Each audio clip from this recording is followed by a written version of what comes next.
Regenerades. Un espacio de género y derechos humanos.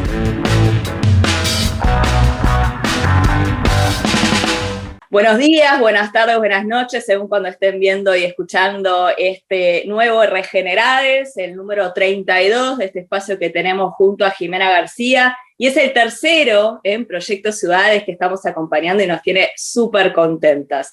Y en antesala del 25N, no podría ser de otra manera, teníamos que hablar de este tema en este espacio de género y derechos humanos, así que vamos a estar dedicando esta columna a la violencia basada en género, porque el movimiento feminista ha sido fundamental para comprender el carácter estructural de la violencia de género y politizar un fenómeno que décadas atrás se consideraba del orden privado. Hace nada que realmente empezamos a comprender este fenómeno. Nos acercamos al nuevo 25 de noviembre, Día Internacional para la Eliminación de la Violencia contra las Mujeres, y en este espacio de Regenerades vamos a intercambiar sobre la violencia de género como un asunto político, los procesos por los que atravesamos, también la importancia de las redes, la importancia del autocuidado, y mucho más junto a la psicóloga feminista Victoria Marichal, quien también tiene un diploma sobre violencia basada en género.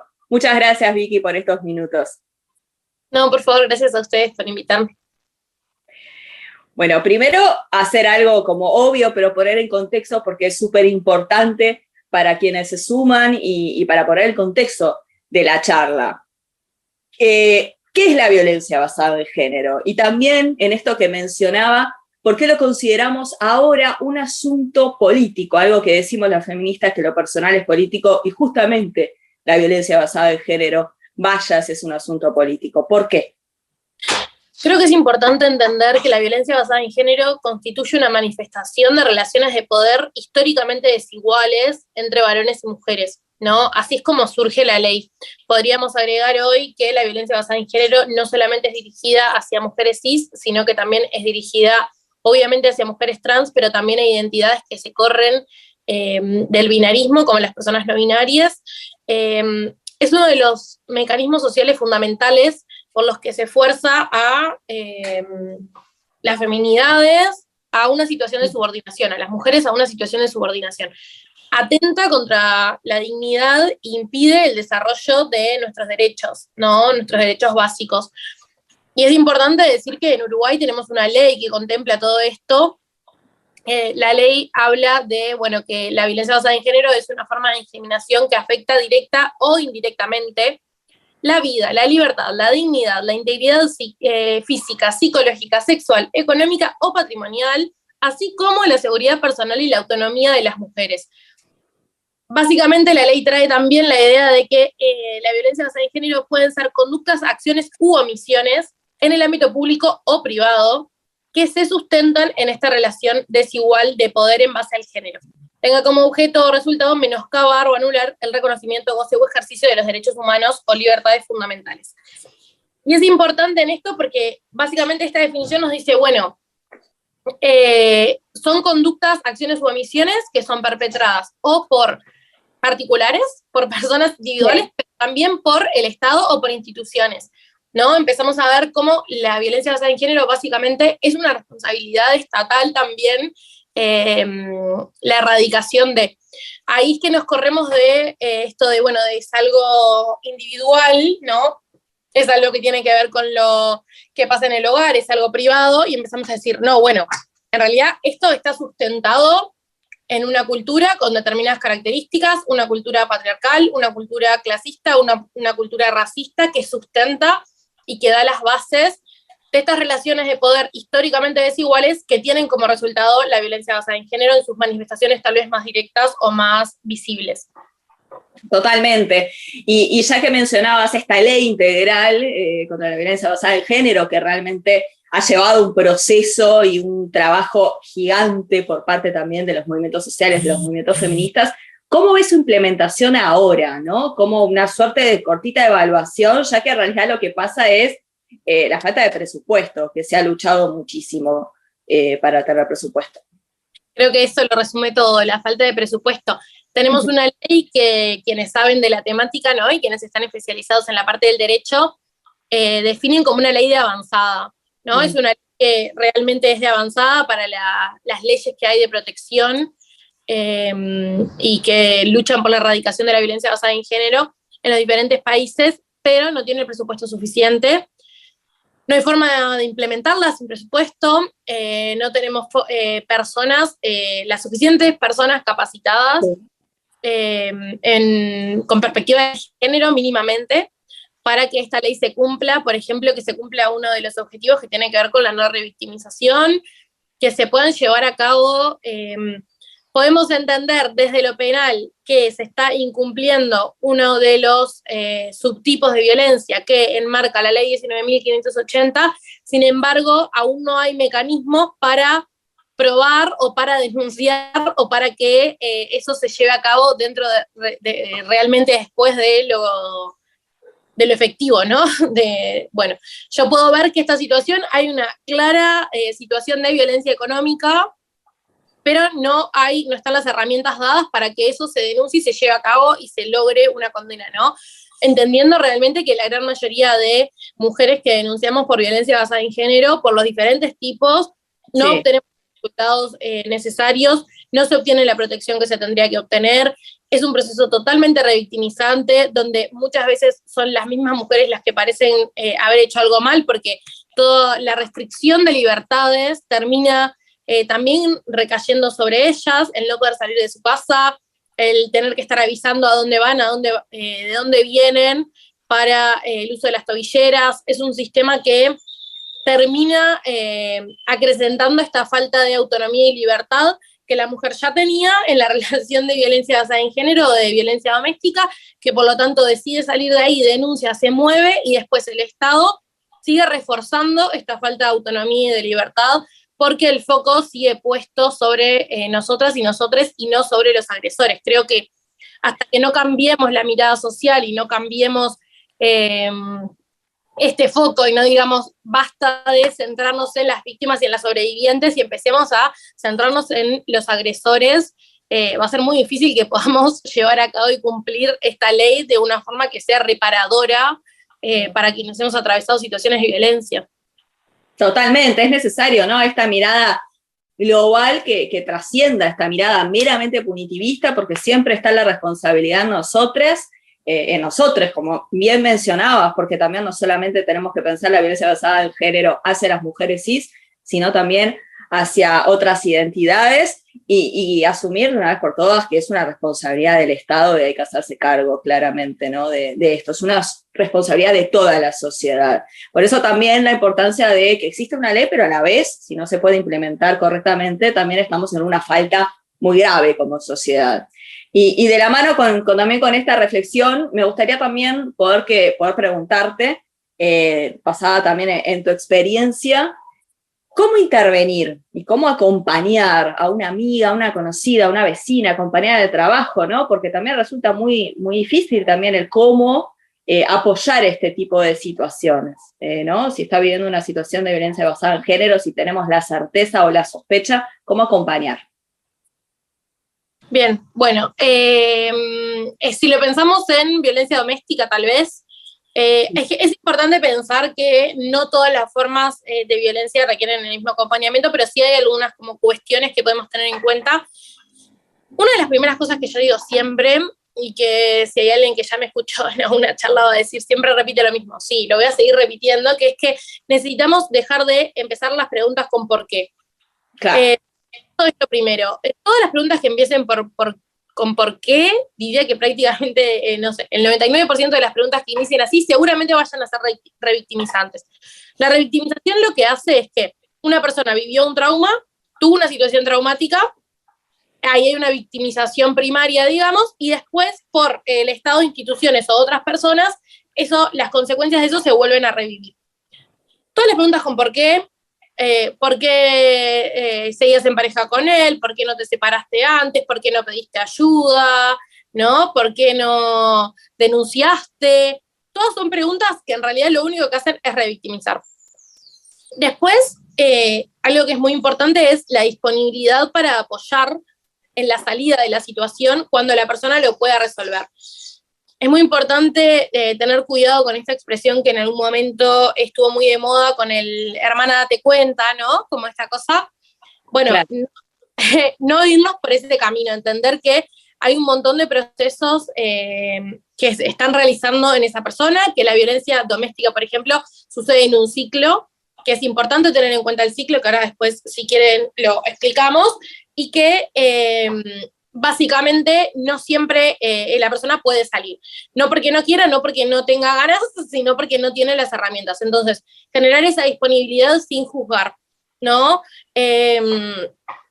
Siempre pararnos desde el lugar de intentar romper la dinámica de aislamiento-silencio. Lo que suele pasar con las víctimas de violencia doméstica es que quedan muy solas, porque el agresor, una de las primeras cosas que hace es aislar y recortar el entorno de la persona. Entonces, si yo me pongo y me paro desde un lugar de juzgar a esta persona, seguramente contribuye a eso. Y no promover en los discursos la justificación y la defensa, ¿no? Desde un lugar empático y comprensivo y respetuoso, pero poder decir, bueno, no, en realidad esto no está bien, no es justificado, no es nada que vos hiciste, ¿no? Pararnos del lugar de vos no tenés la culpa, que es lo que suele pasar.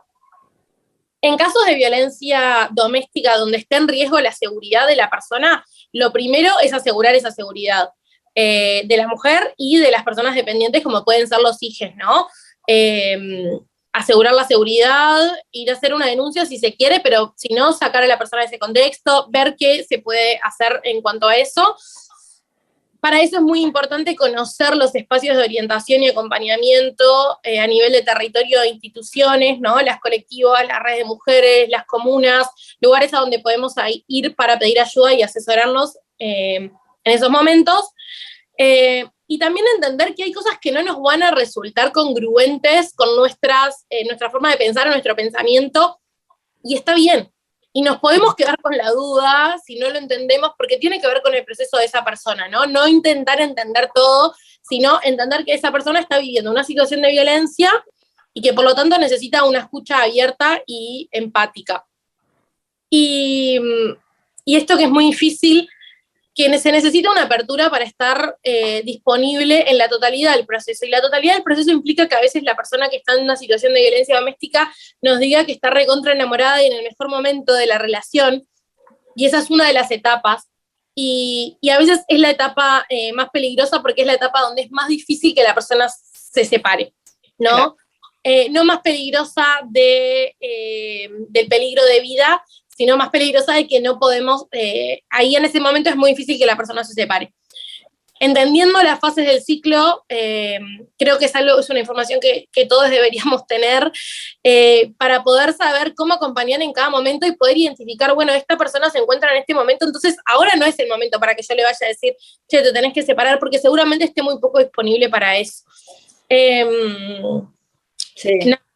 Es bien importante esto que mencionabas, ¿no? Lo de hermana, date cuenta, porque ahí estamos revictimizando, ¿no? Esta frase que muchas feministas usamos a veces, ¿no? Y también haciendo como un eslogan, y en realidad no, estamos poniendo la responsabilidad una vez más en las mujeres. Es muy importante esto que mencionás, ¿no? Y qué está pasando, ¿no? En estas fases del ciclo que capaz que ahí podés explayarte un poquito más y contarnos al respecto. ¿Y qué pasa también en nuestro cerebro cuando estamos viviendo una situación de violencia y cómo lo vamos procesando de alguna manera? Bien. Ahí hay dos cosas diferentes. Voy a empezar primero como por el ciclo de la violencia. Es importante que ninguna persona se enamora de su agresor, que es algo que yo lo sostengo pila. Nadie se enamora de su agresor. No, la persona cuando empieza a salir con este varón agresor en general, es una persona encantadora, es una persona que tiene todos como un montón de atributos que pueden ser como en la sociedad reconocibles como aspirables a. Por eso es importante entender que la violencia se da en un ciclo. Hay dos autoras fundamentales para mí para entender el ciclo, que son Leonore Walker y Karen Landenberger, no sé cómo se pronuncia, perdón. Leonore Walker básicamente nos propone 3 fases. Acumulación de la atención, episodio agudo y luna de miel. Lo que hace la otra autora, Karen, le vamos a decir Karen como si la conociéramos porque no me sale pronunciar el apellido. Karen lo que hace es decir, bueno, estas 3 fases entran dentro de una de las etapas. Entonces dice, etapa de entrega, etapa de aguante, en la etapa de aguante se repite muchas veces este ciclo, Claro. etapa de desenganche y etapa de recuperación. Es una mirada importante porque nos otorga lo que pasa después, ¿no? Si nos quedamos con este ciclo de acumulación de tensión, episodio agudo, luna de miel, que se repite como una y otra vez, nos quedamos como en la idea de que, bueno, no se puede salir de esto. Esta otra teoría nos aporta la idea de que sí, de que en realidad, y efectivamente, muchas mujeres salimos de esa situación, salen de esa situación, entonces, bueno, ¿cuáles son las etapas y qué es lo que pasa cuando sucede eso? ¿Ah? Cuando hablamos de etapa de entrega, básicamente, tiene que ver con la idea de que las mujeres hemos sido socializadas para que el amor de pareja sea una de las cosas fundamentales en nuestra vida. Básicamente, conseguimos el objetivo de nuestra vida, si tenemos una pareja, formamos una familia y tenemos hijos, ¿no?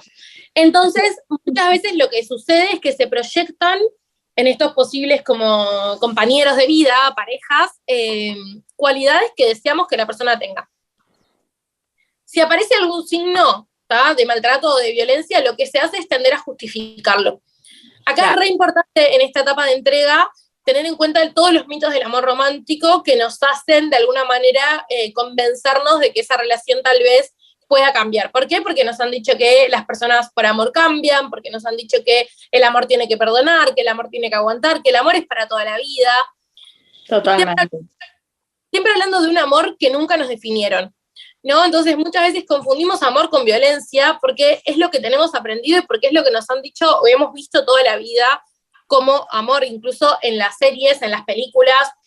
Cómo se representa el amor la mayoría de las veces no es un amor compañero, no es un amor seguro, sino que es un amor básicamente sustentado en el patriarcado, ¿no?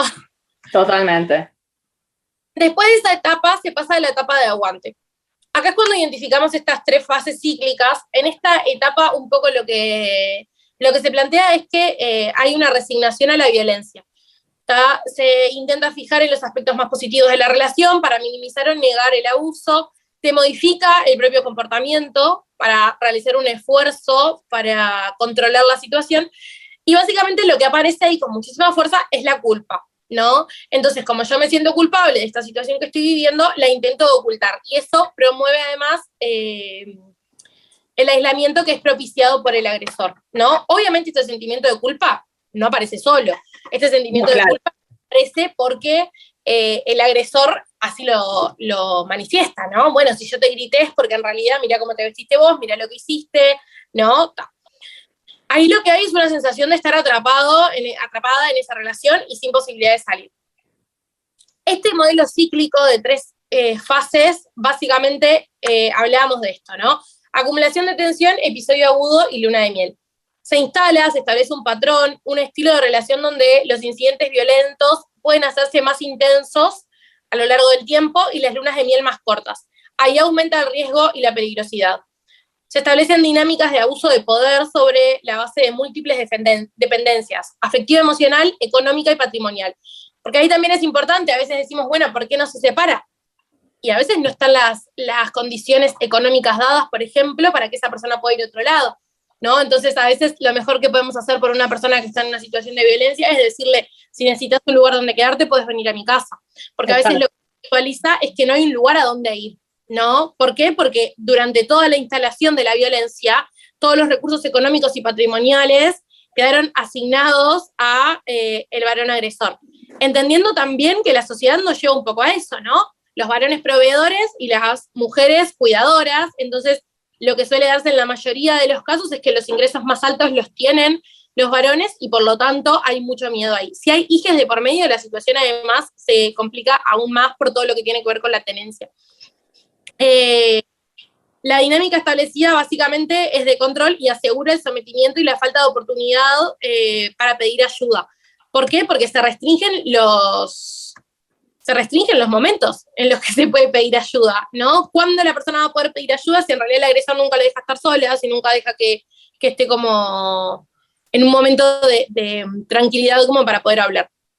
La acumulación de tensión es esto, son episodios chicos que van aumentando la tensión. El episodio agudo es un episodio de violencia más extrema. Esta violencia puede ser esto, va aumentando a lo largo que pasa el tiempo. Al principio puede ser un grito, después puede ser un empujón, después puede ser un golpe, va aumentando, y la luna de miel es el momento en el que la persona pide perdón, ¿no? Se arrepiente, voy a cambiar, voy a empezar terapia, te prometo que voy a ser diferente, estoy muy arrepentido. Acá puede aparecer mucho esta idea de sin vos no puedo vivir, si vos te vas me mato, que forma parte de lo mismo, ¿no? Y tiene que ver con la violencia psicológica. Cuando todo esto logra romperse, porque me parece importante decir, esto muchas veces logra romperse, hay veces que no, y si no, es porque no hay los suficientes recursos estatales para que esto suceda, y básicamente lo que suele pasar es que en uno de estos episodios agudos, en los episodios agudos es donde podemos encontrar, por ejemplo, los feminicidios que encontramos dentro de las violencias en la pareja, ¿no? Hay feminicidios que se enmarcan en otro tipo de vínculos, pero los que tienen que ver con las parejas en general aparecen en un episodio agudo. En la etapa de desenganche, la mujer comienza a darse cuenta de su condición en situación de violencia y ahí es cuando recién puede ponerle nombre y por lo tanto poder pedir ayuda. En ese momento igual, más allá de la desesperación por salir, puede tener mucho miedo por su propia vida o por la de sus hijos. Entonces es importante que quienes acompañen puedan garantizar la seguridad, ¿no? Y es un proceso que puede requerir varios intentos, y eso es importante, porque a veces, pero pará, ¿cómo? Hace un mes se quería recontra separar y ahora está de vuelta. Bueno, sí, puede pasar que se repita. Y por último tenemos la etapa de recuperación, y es importante entender que el trauma no termina con salir de la relación, que luego hay un proceso de duelo por la pérdida de la relación, no solo por la relación en sí misma, sino por las expectativas sociales que nos hacen creer, ¿no?, que están ligadas a los vínculos de pareja, y hay una búsqueda de sentido en su vida. Hay una incomprensión de cómo fue lo que pasó, de cómo esta persona de la que yo me enamoré me hizo esto que me hizo, ¿no? Buscando explicaciones también de por qué yo me quedé en este lugar. Aparecen en la gran mayoría de los casos síntomas de estrés postraumático, ansiedad o depresión, y es muy importante poder acompañar desculpabilizando todo el tiempo, explicando que hacemos lo que podemos en las situaciones en las que estamos, ¿no? De que no hay una causa única por las que estuvimos ahí.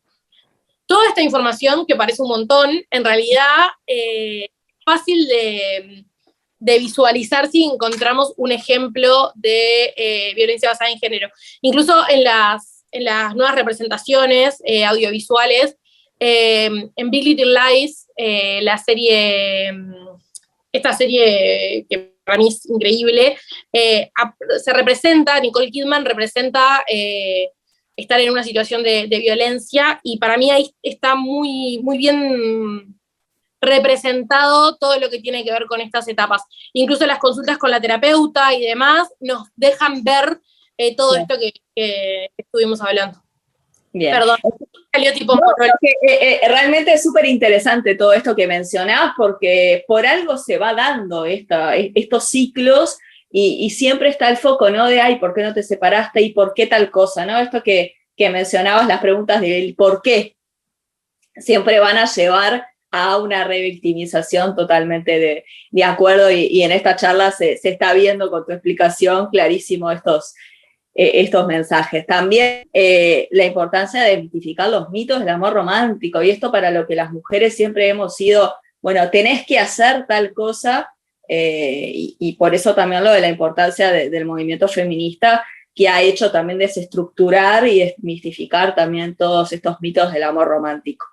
Yendo también a estos puntos, ¿no?, de la violencia basada en género, también ir a la violencia sexual muchas veces, ¿no? Porque hay una mayor naturalización de la violencia sexual que nos atraviesa y sigue siendo rodeada también por el silencio y la desinformación. Por eso también, ¿por qué y cómo, ¿no? Cómo informar desde una perspectiva feminista sobre este tema y derribando estos mitos que buscan culpabilizar siempre a las mujeres y con esa mirada punitivista. Bueno, acá tendríamos para hablar, esta es mi área de especialización, por lo tanto podríamos hablar un montón. Creo que lo primero que tenemos que entender es que la responsabilidad jamás nunca está en la persona que vivió la situación de violencia sexual, que siempre está en el agresor, no importa absolutamente nada, ¿no? Nada, porque se van renovando los argumentos, y ahora capaz que está mal visto decir, aunque obviamente hay una parte muy grande de la sociedad que lo sigue diciendo como, bueno, pero ¿qué hacías de noche vestida así? O bueno, está. Pero este tipo de comentarios se sigue como reformulando y seguimos poniendo la responsabilidad en la persona. Hay algo que muchas autoras están llamando como cultura del consentimiento, que básicamente es esta idea de que si no consentimos, a ver, siempre se plantea que, y esto es así, si no hay consentimiento hay violencia sexual, y eso es clarísimo, ¿no? Ahora, ¿qué pasa cuando damos el consentimiento, y lo hago entre comillas, porque en realidad está entre comillas, en una situación de manipulación, en una situación de coerción sexual, que es un término que para mí tenemos que empezar a hablar más, que es la presión física o emocional ejercida para imponer otros actos de orden sexual en el contexto de una pareja, un vínculo de una noche, de un matrimonio o lo que fuera. ¿No? La coerción sexual es una forma de violencia poco investigada, es una forma de violencia naturalizada, y la coerción sexual básicamente se sustenta, la coerción sexual y toda la violencia sexual se sustenta en la cultura de la violación. ¿Cuál es la idea principal? Porque la cultura de la violación es un entramado de ideas, de creencias, pero básicamente la idea principal es que los varones tienen un deseo sexual irrefrenable y que las mujeres y las feminidades somos las encargadas de satisfacerlo. ¿Qué genera esto, por ejemplo? Que me insisten, ¿no? Dale, un ratito, dale, pero te juro que vas a pasar bien, dale, y termino diciendo que sí. Consentí. Si nos vamos a la definición de consentimiento, no, pero para la persona, consentí sí, porque dije que sí en realidad. Ahora, dije que sí después de muchísima insistencia. Por lo tanto, ahí no podemos hablar de que hubo consentimiento real. ¿Por qué? Porque no hubo deseo. Para mí es re importante poner arriba de la mesa el tema del deseo. ¿Tá? Después, si anoche cogimos, pero en realidad porque hacía 3 semanas que no cogíamos y yo ya sé que si no, él se va a poner re triste y se va a poner re mal y nada, no quiero quilombos. Entonces está así, obvio, le dije que sí. Tampoco hubo deseo, ¿no? Entonces, todas estas situaciones que seguramente muchas de las personas puedan sentirse identificadas, o no sé, empezamos a tener un encuentro sexual y en un momento dije, fucking bole, no quiero hacer más esto, y me quedé mirando el techo. Hay una expresión que ahora se usa mucho que es como haciéndome la muertita, que es horrible. Me quedé mirando el techo como, que termine de una vez. En algún momento fingí un orgasmo para que todo esto terminara. Acá lo que estamos hablando en realidad es de cultura de la violación. ¿No? Es la idea de que si una persona tiene deseo, la otra persona tiene que ir a satisfacerlo. No importa qué. Hay veces que esta coerción sexual es más explícita en esto, ¿no? Insistir y demás, y otras veces que está como más solapada. Más como, bueno, pero somos pareja. ¿No me querés? Claro. No me decías más. ¿Por qué no tenemos más encuentros sexuales? Generando la presión en la otra persona a que acceda al encuentro sexual. Porque esto se puede ser una conversación que se dé en otro momento, como, che, ¿qué está pasando? No estamos teniendo tantos encuentros sexuales como antes, ¿te estás sintiendo bien? ¿Qué te está pasando? Ahora, si lo hago en el contexto de, y en ese momento, querer acceder a un encuentro sexual, básicamente lo que estoy haciendo es manipulando a la persona, y por lo tanto no podemos hablar de consentimiento. Y yo creo que todas estas formas que son como menos explícitas, y que están más invisibilizadas y normalizadas, incluso en relaciones de pareja, que tal vez es una de las formas de las que menos se habla de la violencia sexual en relaciones de pareja, tenemos que empezar a ponerle luz a eso, ¿no? Digo, esto también puede pasar en un encuentro de una noche, ¿no? Como, bueno, pero viniste hasta acá, te vas a ir tipo sin que pase nada, ¿no? Pero ya estamos medio en bolas, ¿por qué no? No importa, ¿no? Hay que cuando vine a tener relaciones contigo y no que me aparezcan tus amigos, como sabemos que sucede. Exacto, porque ahí hay que pensar en las características del consentimiento. Cuando hablamos de consentimiento, hablamos de aceptar activamente con participar de una actividad sexual, cualquiera que involucre mi cuerpo y mi genitalidad. Yo tengo como problemas con la definición de consentimiento, y voy a ser honesta, ¿por qué? Porque el consentimiento habla de aceptar. Y hay algo del aceptar que nos vuelve a poner en el lugar de pasividad, ¿no? Por eso a mí me gusta hablar de deseo, porque claro, tenemos que aceptar o tenemos que desear esto, ¿no? Entonces, como bueno, yo tengo como mis temas con eso, no soy la única, por cierto, hay otras autoras hablando del tema también, y pudiendo decir, bueno, empecemos a hablar de consenso, empecemos a hablar de deseo, como traigamos otras palabras que están buenas para dejar de como sostener esta pasividad. Pero sí es importante que tiene diferentes características. Uno, que es explícito, o sea, que nunca el silencio es consentimiento.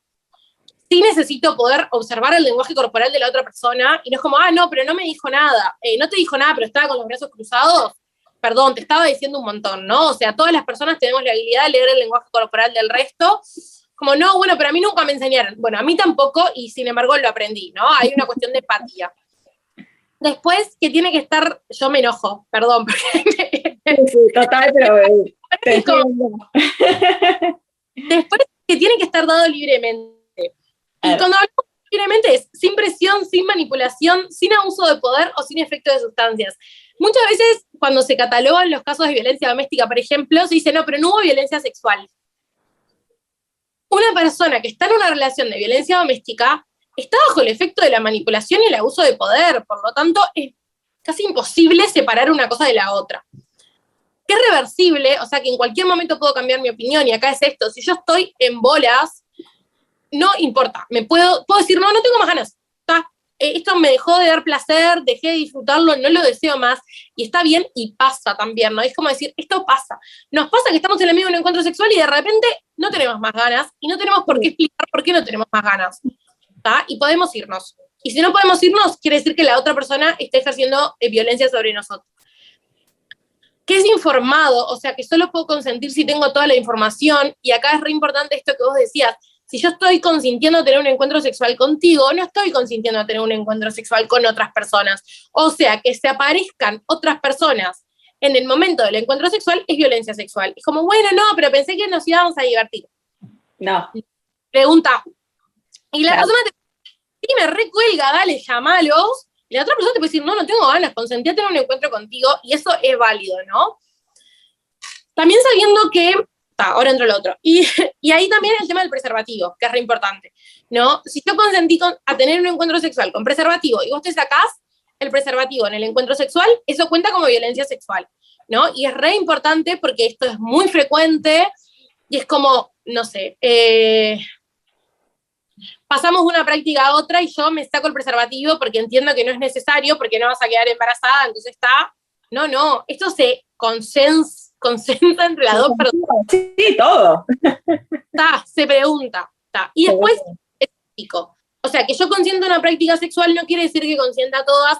Y esto es muy importante porque cada vez aumentan más los casos de situaciones donde hubo consentimiento para penetración vaginal, pero después hay una violación anal. ¿Por qué? Porque la persona entiende que el consentimiento es para absolutamente todas las prácticas.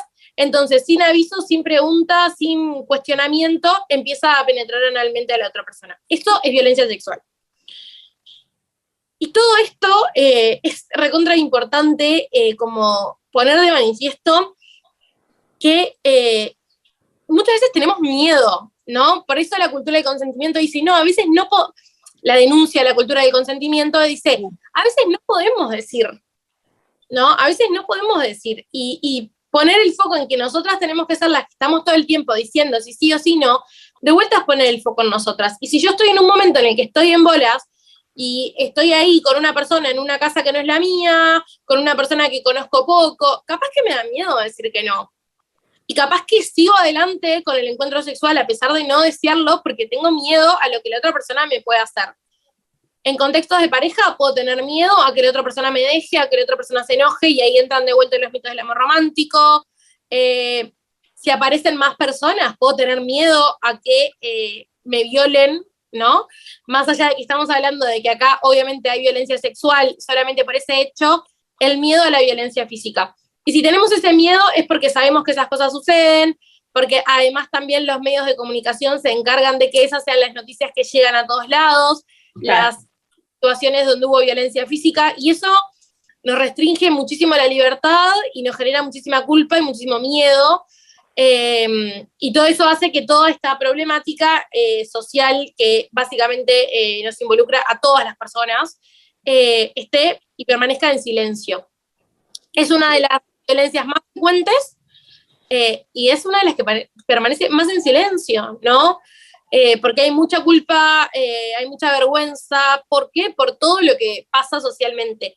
Y por una pata que para mí es re importante, que es por el estigma que cae sobre las personas sobrevivientes de violencia sexual. Y eso es algo de lo que yo como milito mucho, como sobreviviente de violencia sexual, lo milito un montón. Decir, yo puedo haber vivido esto y esto no define quién soy yo. Define seguramente algunas cuestiones. Capaz que me impulsó algunas cosas, que yo me esté dedicando a esto seguramente no es casualidad, ¿no? Hay como un montón de cuestiones que tienen que ver con eso. Sin embargo, no me define a mí como persona y es re importante poder hablar de esto, porque cuando aparece una noticia en los medios, ¿no? De una violación o lo que fuera, es como, bueno, pobre, le arruinaron la vida, pobre, no se va a poder recuperar. Eso también nos genera muchas veces que no queramos decir, ¿no? Yo, bueno, lo cuento en mi libro. La primera vez que me fueron a dar una nota sobre violencia sexual, dudé mucho si dar la nota como con mi nombre, como sobreviviente, como con mi nombre, o si darla de forma anónima. Y lo hablé mucho en terapia, y en un momento digo, pero ¿por qué voy a no darla con mi nombre? Si en realidad esto no tiene nada que ver conmigo. Si en realidad con lo que yo milito todos los días es con que no tenemos que tener vergüenza de lo que nos pasó. ¿Por qué yo no podría decir si soy sobreviviente de violencia sexual? Hoy puedo. Yo puedo porque hice un proceso terapéutico, porque tengo un montón de redes, recursos, porque me dedico a esto. Hay muchísimas que no pueden. Totalmente. Pero es importante que cortemos, que no pueden o no quieren, que también es recontraválido, ¿no? Pero que cortemos con los estigmas, porque si no podemos o no queremos, en realidad tiene que ver con el estigma. Y voy a poner un ejemplo que tal vez alguna gente me odie cuando lo diga, ¿no? Pero, a ver, si yo salgo a la calle y me pasa algo, ¿no? Me roban o lo que fuera, no me va a generar vergüenza decir que fui víctima de un delito, ¿no? Ahora, sin embargo, con la violencia sexual parece que tenemos que tener vergüenza nosotras, ¿no? ¿Por qué tengo que tener vergüenza yo? Si la persona que cometió el delito fue la otra, ¿no? Claro. Y ahí hay una construcción larguísima, teórica y demás que podemos hablar, y por qué no es lo mismo, obviamente, los delitos que tienen que ver con la propiedad privada, con los que tienen que ver con la sexualidad, entre comillas, porque entendemos que la violencia sexual nada tiene que ver con la sexualidad, sino que todo tiene que ver con el poder. Pero bueno, esto, ¿no? Poder empezar a decir, ¿no? Las personas que vivieron violencia sexual, que lastimosamente somos un montón, porque la OMS nos habla de el 30%, 33%, una de cada tres. Y sabemos que además es uno de los delitos más infradenunciados, por lo tanto, sabemos obviamente que esto es muchísimo más alto el número. ¿Por qué vamos a tener vergüenza? Si seguimos, o sea, ¿por qué? ¿Qué es lo que, no? Como, y un poco esa es como mi mirada, y por eso también me nombro así, porque entiendo que nada tiene que ver con ni quién soy yo, ni con mi profesión, ni con mi capacidad para ser profesional y demás, que es recontra importante, porque parece como, bueno, no, si viviste esto no vas a poder ser, ¿no? O desarrollarte profesionalmente o personalmente, o tener otros tipos de vínculos sexoafectivos. Y sí que podemos, y sí que la gran mayoría lo hacemos, ¿no? Entonces, bueno, como poder poner eso de manifiesto me parece re importante, y de vuelta me fui a hablar un montón. No, pero es muy importante esto que decís, Vicky, por eso me parece que está bueno esto, ¿no? De dejarte hablar y expresarte, y la confianza también, que te la agradezco por también contar estas cosas. La importancia de denunciar los abusos y de visibilizar, ¿no? Porque como mujeres nos hemos organizado para protegernos, pero también siempre estamos gritando, ¿no? No nos callan más, pero a la vez también tenemos miedo de denunciar ciertas cosas. Entonces, está buenísimo esto de visibilizar, y algo que me gustaría entrar en estos últimos minutos, y ya lo mencionaste, que es tu libro, ¿Por qué ahora?, ¿no? ¿Cómo fue este proceso del libro, ¿no? Estas redes feministas que tejiste, porque también mencionas que pariste este libro, como lo comentabas en redes. Contanos un poquito de qué se trata y alguna antesala que quieras adelantar. Bueno, básicamente este libro es un libro que no está escrito en ningún lado, esto que voy a decir ahora, y es que muchos de los textos y poemitas que aparecen en el libro son escritos desde el mismo momento en el que yo estaba vivenciando estas situaciones, o sea que hay algunos de los poemas que están escritos ahí de cuando yo tenía 17 años, arreglados y demás, y puestos como en el orden que irían en este libro, pero sí tiene como, bueno, ¿cuándo empezaste a escribir el libro? Y es como, qué difícil de decirlo, en realidad, lo empecé a los 17, el proceso como más fuerte fue este año, sí, de toda la parte como narrativa y demás. Es un libro que combina diferentes estilos, donde hay poemas, donde hay narrativa, donde hay una parte más de ensayo, hay muchísimas citas a diferentes autoras feministas, que yo siempre digo, a mí la literatura feminista me salvó la vida, y hay data teórica que nos puede servir para entender y desculpabilizarnos. Recorre un proceso de denuncia en el sistema judicial, poniendo mucho hincapié en que más allá de lo que muchas personas exigen desde la afuera, incluso dentro de los feminismos, ¿no? Esta exigencia de la denuncia penal, de que ese no siempre es la única salida y no tiene por qué serlo, y que hay otras formas de recuperarnos, y de que en general la recuperación para mí va de la mano de las redes, sin duda, de que la salud mental no es individual y que es colectiva, y que la recuperación es colectiva. Ese es un poco como el objetivo del libro. El libro para mí también es una denuncia en sí misma a la cultura de la violación, es una denuncia a un montón de aspectos, a la violencia a la que estamos sometidas y demás, pero también el libro es un poco... Sabri Martínez, de Afidamento, me escribió el prólogo, y ella pone ahí, este libro también es una declaración de amor, y yo hasta que no leí el prólogo no me había dado cuenta que ese libro es una declaración de amor también, de amor a todas las redes que me han impulsado, que me han acompañado, no solamente en el proceso del libro, que estoy recontra agradecida es un proyecto autogestivo, porque así lo decidí, porque decidí que no quería ir con una editorial, que quería hacerlo de forma autogestiva, porque quería que todo estuviera alineado como con mis valores y con lo que esto significa el libro. No quería que mi libro fuera de otra persona que no sea mío, porque es una historia muy significativa para mí. Y el equipo que armamos con las personas que estuvimos laburando en esto, cada una como en sus patas, muy alineado con mis valores también, entonces también recontra agradecida, y ha sido todo un movimiento.